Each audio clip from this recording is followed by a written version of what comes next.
In this video, I'm going to go over how to sort an array of strings in C. So first we'll make our array of strings. I'll say char strings 10 for 10 strings, and then 100 for a maximum of 100 characters per string. I'm actually just going to paste in the string data just to save us some typing time. And you can see these strings are out of order. If they were in alphabetical order, Apple would be first, followed by Battle, followed by City, and on and on. We could actually use any sorting algorithm we really like to sort an array of strings. So bubble sort, insertion sort, selection sort, quick sort, those would all apply here. What I'm going to focus on in this video is what's different about working with strings when we want to apply one of these sorting algorithms. The algorithm that I'm going to use in this video is called selection sort. And I've actually already created a video going over how to implement this algorithm with numbers. And I go over the algorithm more slowly in that video. In this one, I'm going to focus more on what's different about working with strings. So I'm going to include the string.h library because it includes several helpful functions that are going to help us with these differences. So the string.h library includes a string comparison function. And that's going to be important because often when we work with a sorting algorithm, what we're doing is comparing elements to each other. We're comparing this element to see which one is less than the other.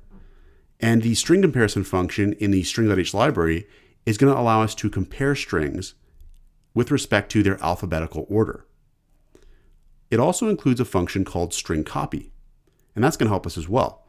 Because the other thing sorting algorithms typically do is swap elements. So we'll swap this element with this element. If we just have regular integers, doubles, and floats, the swap can be done with assignment statements and using a temporary variable to help us. If we want to work with strings, we're going to use the string copy function to perform the assignment. We're also going to use a temporary character array to help us there as well. So let's actually implement this now. I'll say int length is equal to 10, just so I have a variable with the number of strings that we're working with. And then I'm going to make that temporary character array. So I'll say char temp 100. And this is going to be the temporary character array that I'm going to use to help me perform swaps. Now we're going to actually implement the selection sort algorithm. So roughly the way this algorithm works is we look at each index in the array. And we find from that index onward the lowest element in that portion of the array. We then swap that lowest element with the element at the current index we're looking at. If the current index we're looking at just happens to be the lowest element already, there's no need to perform a swap. And we just do this then for all indexes from 0 to the end of the string. And if we apply the algorithm like this, we actually will end up with a sorted array of strings. So let's implement this now. We'll say here for int I is equal to 0, I is less than length, I++. And I is going to be the current index that we're looking at. And we're going to go up until the length of the string. I could probably say here length minus 1, because really we don't need to look at the last element in the array, whatever that is at that point, because at that point we know it's sorted. An array of only one thing has to be sorted, right? Then we'll find the minimum element from index I onwards, and we'll keep track of what it is. I'm going to assume that that minimum element is initially I, and we're going to try to find if there's an element lower than I. So we'll make a loop now that's going to go through the remaining elements of the array. So I'll say here for int j is equal to I plus 1. So from I onwards basically is where we're looking. We'll say j is less than length, j++. And here's where we do the string comparison. So the string comparison function looks like this. It takes in two strings as arguments. And it's going to return less than 0 if the first non-matching character has a lower value in S1 than S2.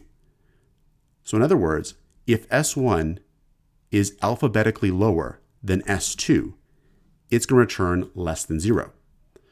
So what we'll say here is if strcmp strings j compared to strings jmin is less than 0, then we have a new minimum. Because this here is like S1, this here is like S2 in this below description. And we're saying here, if the string at position J is alphabetically lower than the string at the current minimum position, this is the new minimum. This is the new alphabetically lower string, if this is the case. So we'll update the minimum position now. We'll say jmin is equal to j. And this is the one key way that our string sorting algorithms are going to differ. We'll be using string comparison to compare strings in order to help us order the strings. So the next thing we're going to do is a swap. And that's the next thing that's actually different as well between sorting algorithms implemented with strings and sorting algorithms implemented with numbers, is we're going to use the string copy function and our temporary character array to help us carry out that swap. Because right now, we know that at index jmin is the minimum string in terms of alphabetical order from index I onward. And what we want to do is swap the string at index jmin with the string at index I. This is a crucial part of the sorting algorithm. Now to do this, we're going to use string copy. Before we do this, we're going to do a bit of a check though. We're just going to check to make sure that jmin doesn't just so happen to be I, because we started off with the assumption that jmin was I, and it's possible that we go through the entire remainder of the array and that jmin is still I because there was no strings that were alphabetically lower than I. So we'll start off with that check. We'll say here, if jmin doesn't equal I, we do have to do a swap. Otherwise, we don't have to bother with the swap. And then we'll do a swap here using the temporary character array. So we'll say strcpy temp strings I, and we'll copy the string at index I into temp. So that way we can safely overwrite it with the string at index jmin next. So now we'll say strcpy strings at I, and then strings at jmin. So we put the string at index jmin into index I. Then at the index jmin, we're going to copy in that temporary string that really is the previous string at index I. So we'll say string copy strings jmin, and we'll copy in the temp string. So this should then complete the sorting algorithm. And next we can print the strings just to make sure they're actually sorted. So down here, I'll say for int I is equal to 0, I is less than length, I++, and we'll loop over each of the strings and we'll print them all out. We'll say printf %s/n output strings at I.